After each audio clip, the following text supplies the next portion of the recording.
my dear students. I am Teacher Adeline Ebenganan, your teacher in Grade 9 Mathematics.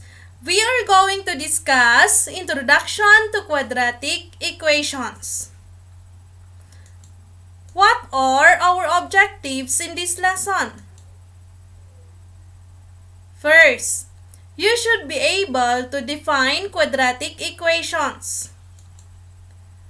Second, you should be able to determine whether a given equation is linear, quadratic, or not linear nor quadratic. The last one, you should be able to write quadratic equations in standard form. Let's have a recall. What is a linear equation? This was your lesson when you were in grade 8. There, it is a mathematical sentence of degree 1 that can be written in the form ax plus b equals 0, where a and b are real numbers and x is a variable. If we say degree, that is the highest exponent. And if there's no written exponent for a given variable, it means its exponent is 1. Examples. Letter A. 2x plus 1 equals 0. There's no written exponent for x. That means the exponent is 1. And that is already the highest exponent in this given equation. So it is a linear equation. Letter B, y minus 1 equals 0. Again, the highest exponent of y here is 1. So it is a linear equation. And then 7a plus 3 equals 0. The highest exponent here is 1, so it is a linear equation. Now, how about quadratic equations?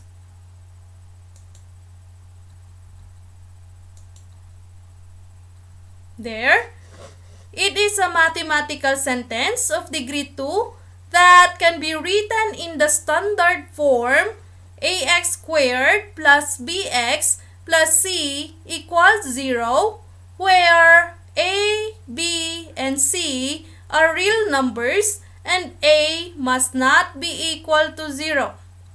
Why a must not be equal to 0? If a is 0, the value of the quadratic term will become 0. And it is not quadratic anymore. It will become a linear equation. Examples. First, x squared minus 5x minus 3 equals 0.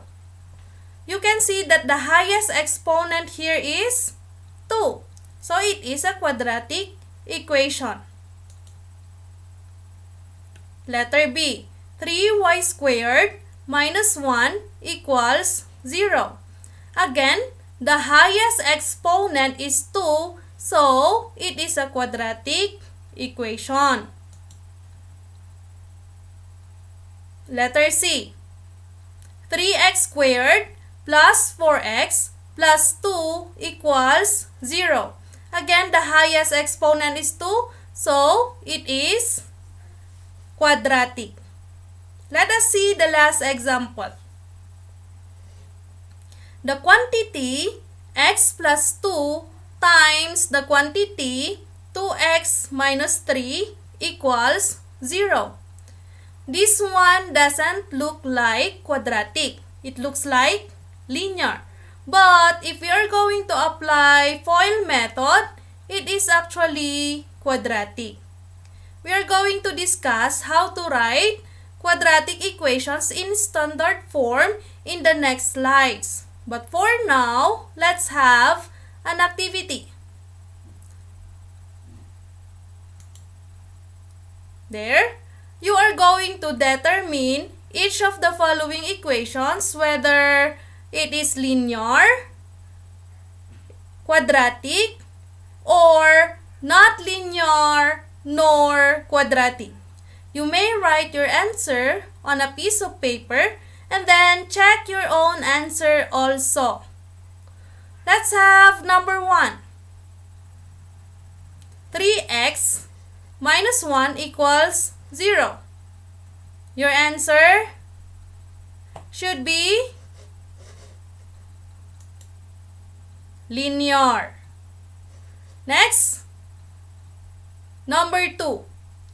X squared minus 5x minus 3 equals 0. What should be your answer? It should be quadratic. Next, number 3. 2x squared minus 7 equals 0. Your answer should be quadratic.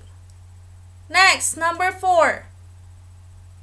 Y cubed minus 5 is equal to 0.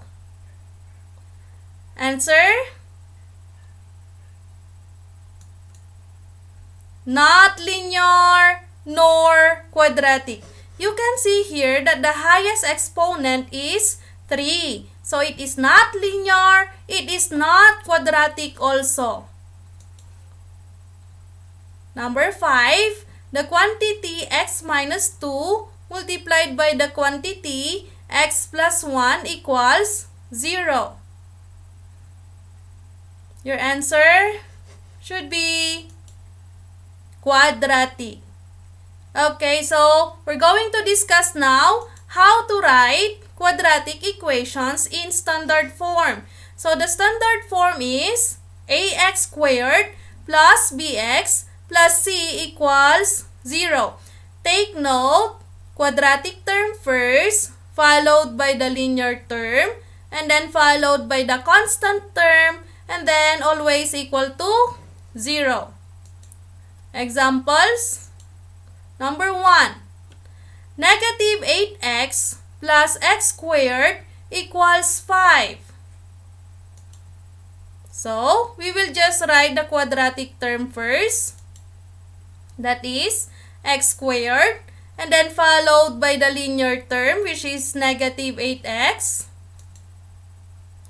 And then, by addition property of equality, we have 5 minus 5 here, and then minus 5 also on the other side. Next, we will just copy x squared minus 8x minus 5, and then simplify. 5 minus 5 equals 0. And this is now the standard form of negative 8x plus x squared equals 5. Next, number 2 example. The quantity x minus 5 multiplied by the quantity 2x plus 2 equals 3x. We are going to apply FOIL method here. So, x times 2x is 2x squared. And then, x times 2 is positive 2x. Then, negative 5 times 2x is negative 10x. And then, negative 5 times 2 is negative 10. And then just copy equals 3x. And then we will simplify 2x minus 10x. So, copy 2x squared. 2x minus 10x will become negative 8x. And then just copy negative 10 equals 3x. And then we will transpose 3x to the other side to combine similar terms. So we have 2x squared minus 8x, and then transpose this one, so it will become minus 3x, and then minus 10 equals 0. Then combine similar terms,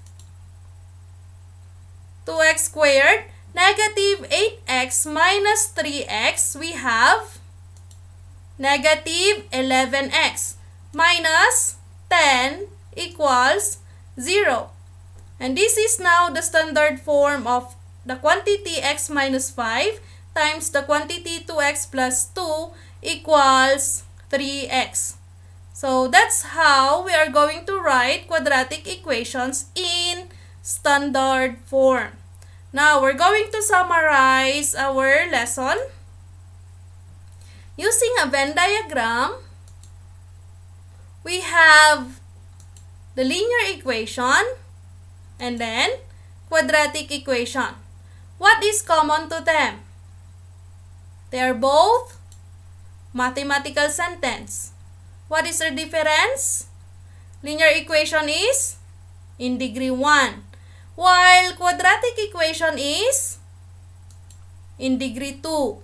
And then the standard form of a linear equation is ax plus b equals 0, while the standard form of a quadratic equation is ax squared plus bx plus c equals 0.